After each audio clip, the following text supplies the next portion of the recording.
falsos mestres e doutrinas, o perigo da apostasia nos últimos dias.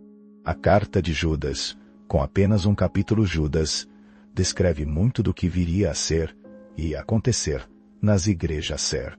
Um chamado maravilhoso para despertamento da humanidade. Veja como ele inicia sua epístola: misericórdia e paz e amor vos sejam multiplicadosos. Antes de tudo, misericórdia, Senhor.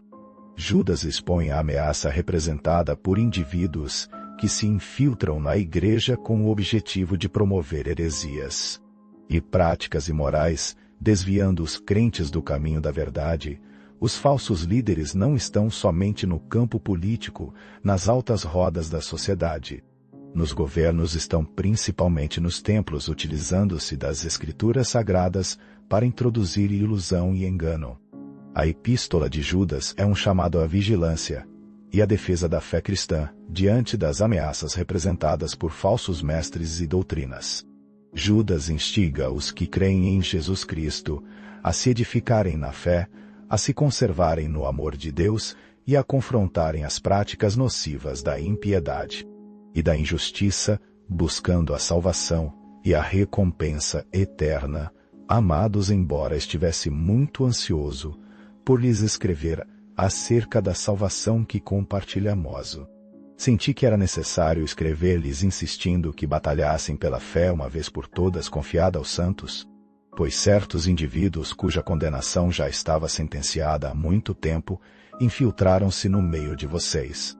São ímpios que transformam a graça de nosso Deus em libertinagem e negam Jesus Cristo, nosso único soberano e Senhor. O chamado à vigilância. Vivemos em dias trabalhosos, irmãos. Este é o tempo profetizado pelos profetas e pelo próprio Jesus, em que a verdade é relativizada ao pecado, é glamorizado, e muitos, em nome de uma falsa graça, distorcem o Evangelho de Cristo. A carta de Judas é um alerta urgente para a igreja de todos os tempos, mas especialmente para os nossos dias, quando os sinais do fim se intensificam. Judas, o irmão de Tiago e meio-irmão do Senhor Jesus, escreve com coração pastoral, mas também com um tom de combate. Ele não fala apenas de erros teológicos, mas de uma invasão sorrateira de falsos mestres que corrompem a fé e arrastam muitos para a perdição. Hoje precisamos entender quem são esses falsos mestres, como identificá-los, e qual o impacto disso na escatologia nos últimos dias. A infiltração dos falsos mestres, traduzindo ao seu modo o ensinamento de Jesus Cristo. Judas diz que esses homens se infiltraram. Eles não vieram de fora declaradamente contrários a Cristo, vieram como ovelhas, mas eram lobos devoradores. Atos 20, versículo 29. Características dos falsos mestres transformam a graça em libertinagem. Em Romanos 6, Paulo exorta aos seguidores. Distorcem o Evangelho para justificar o pecado. Dizem Deus é amor. Então, peque à vontade. Mas a verdadeira graça nos liberta do pecado, não para o pecado. Negam a soberania de Cristo ou diminuem sua divindade, ou pregam um Jesus apenas como amigo sem senhorio, mas ele é o único soberano e Senhor. Vivem em imoralidade, suas vidas não refletem santidade. Judas, são como Balaão, que por ganância amaldiçoou Israel. Hoje muitos pregam um evangelho light, sem arrependimento, sem cruz. Cuidado com os que dizem Deus só quer sua felicidade, mas não falam de santidade. A santidade reside na alma, não por aparências, mas pela entrega ao Senhor que nos deu vida e nos preparou um lugar para a morada eterna. João, capítulo 14, versículo 2. O juízo certo sobre os enganadores, porque o que semeamos isso colheremos. Judas não apenas expõe os falsos mestres, mas lembra seu fim já está decretado. Ele usa 3 exemplos do Antigo Testamento.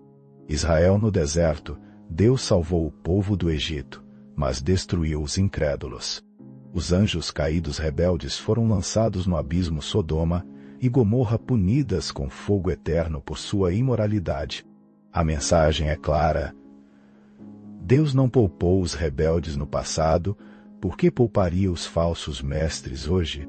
Escatologia, isso nos lembra que o julgamento final está próximo, assim como nos dias de Noé e de Ló, Lucas 17, 26 a 36. Muitos zombarão, mas o juízo virá. Segunda carta de Pedro, versículos 3 a 7 do capítulo 3.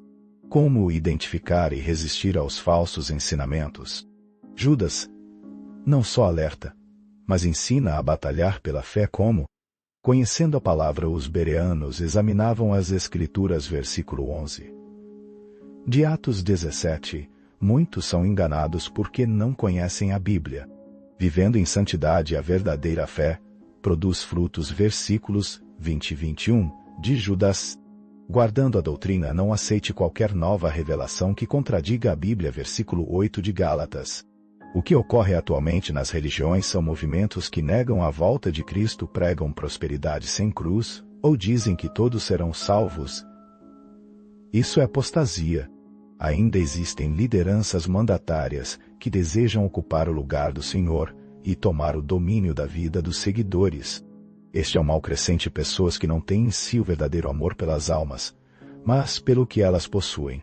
É urgente nos levantarmos em combate pela fé. Amigos e amigas, estamos nos últimos dias, o engano cresce, mas a vitória é certa. Judas termina sua carta, lembrando que Jesus nos guardará. Versículo 24.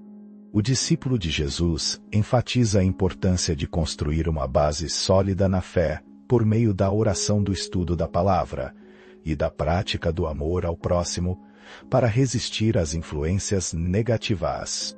Temos o dever e a fidelidade com Deus nestes dias de alertar os que estão sendo enganados, fugir dos falsos mestres, viver na esperança da volta de Cristo. Não se deixe enganar. Não. Aquele que é poderoso para os guardar de tropeçar e apresentá-los irrepreensíveis, com alegria perante a sua glória. Judas 1, versículo 24.